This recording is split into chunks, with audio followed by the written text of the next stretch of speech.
Once upon a time, in a kingdom surrounded by emerald forests and crystal-clear rivers, there lived a princess whose beauty was matched only by her selfishness. She was adored by her people for her elegance, but behind the silken gowns and golden crown lay a heart that thought only of itself. The king and queen tried their best to teach her kindness, but the princess had grown so used to her every wish being fulfilled that she believed the world existed solely for her pleasure. Servants carried her gowns, attendants brushed her hair, and musicians played her favorite tunes the moment she demanded. And yet, despite all this attention, she was never satisfied. One summer afternoon, when the sun's light draped the palace gardens in gold, the princess wandered to the edge of the royal forest. She carried with her a golden ball, a gift from her father, which she treasured above all else. She loved tossing it into the air, watching it shimmer like the sun itself, and catching it again. That day she walked deeper into the woods, farther than she had ever dared before, until she found herself at the edge of an ancient stone well, its mouth dark and still, surrounded by moss. The air around it was cool, and the forest seemed quieter, as though holding its breath. The princess sat by the well and began to toss her golden ball high into the air, laughing each time she caught it. But on one throw, she miscalculated. The ball slipped through her fingers, bounced once on the stone rim, and disappeared with a hollow splash into the well's depths. The princess leapt to her feet, peering into the black water below. "My ball!" she cried, stomping her foot. "That was mine. I must have it back." Her voice echoed in the trees, but no one came. She sat on the edge weeping bitterly, not because the ball was gone, but because something she owned had dared to escape her. As her tears fell, a sound stirred from the water. A small green head emerged, glistening with droplets. Then a round body, squat legs, and bulging golden eyes appeared. It was a frog, but unlike any ordinary one. Its gaze was sharp, its voice deep, though small in size. "Why do you weep so, princess?" asked the frog. The princess recoiled, wrinkling her nose. "A frog. What business is it of yours?" she snapped. The frog tilted its head. "You dropped your golden ball, did you not? I can fetch it for you, but nothing is free in this world. What will you give me in return?" "Anything," she said at once, though her heart meant none of it.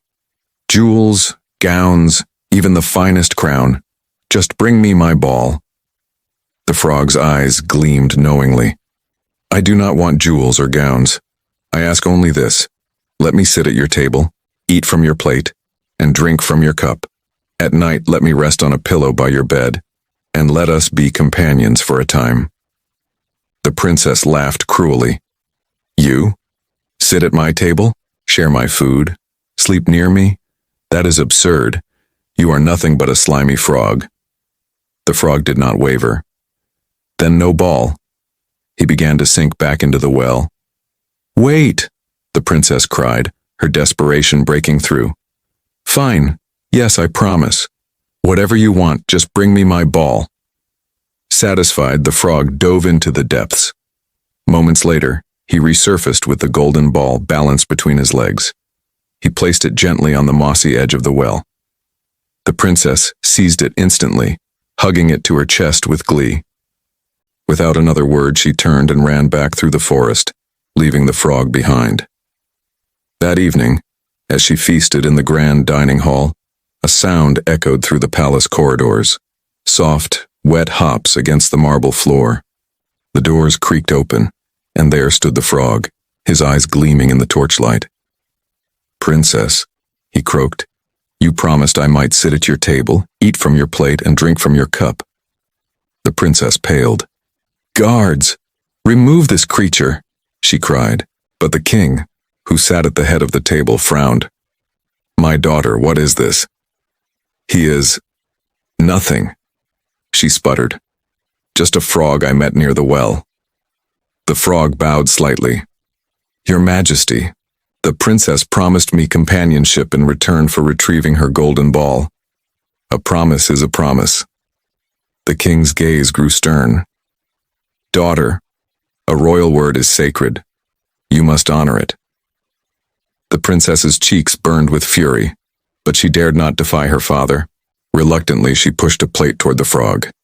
To her horror, he leapt onto the table, eating daintily from the meal. He sipped from her goblet, and though he made no mess, the princess shivered in disgust. That night, when she retired to her chamber, she thought she had finally escaped him. Yet a soft knock came at her door.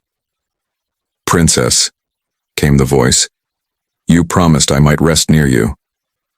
She groaned. "You will not sleep on my pillow."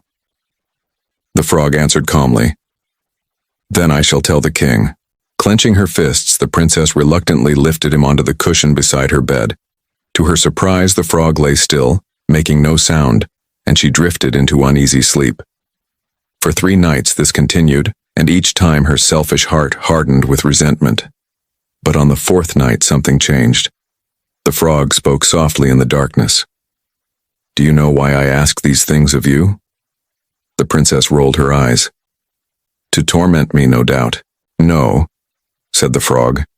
"To teach you that companionship and kindness are worth more than gold.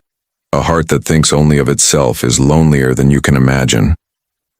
His words lingered in her mind. For the first time, she looked at him not as a creature of slime and warts, but as something more. His golden eyes shone with wisdom, and there was sorrow in them, as though he bore a burden. The next morning, when he asked to sit with her again, she did not sneer. Instead, she carefully placed him beside her plate. That evening, when he hopped onto her pillow, she allowed it without protest.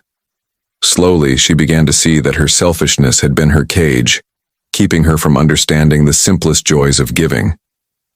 On the 7th night, as the moonlight spilled across her chamber, the frog whispered, "Princess, I must ask one final thing.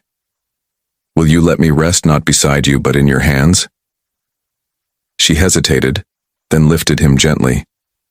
He was warm, not cold as she imagined. For a moment she simply stared at him, and a strange compassion stirred in her. Almost without thinking, she leaned forward and pressed a kiss to his brow. In an instant, the room was filled with golden light. The frog vanished from her hands, and in his place stood a young prince, tall and noble, his eyes the same golden hue. The princess gasped. The prince bowed deeply. "You have broken the enchantment. Long ago a sorceress cursed me to live as a frog until a heart once selfish could learn compassion enough to show kindness freely. Your kiss has set me free." The princess trembled, her pride cracking like glass. I was cruel to you. I did not mean my promises, and I thought only of myself. Yet you showed me patience when I deserved none." The prince smiled gently. "Sometimes, the hardest lessons make the truest change." From that night on, the princess was no longer known for her selfishness. She treated her servants with respect, listened to her people with care, and learned the joy of giving without expecting in return. The frog prince, now restored, remained by her side, not as a test, but as a companion who had seen the better part of her heart. And in the kingdom surrounded by emerald forests and crystal rivers, the people whispered that even the most selfish heart could learn to love, if only it was given a chance. And so the tale of the frog prince and the selfish princess became a story of promised patience and the power of transformation, not only of an enchanted prince, but of a heart once locked in selfishness, set free by compassion.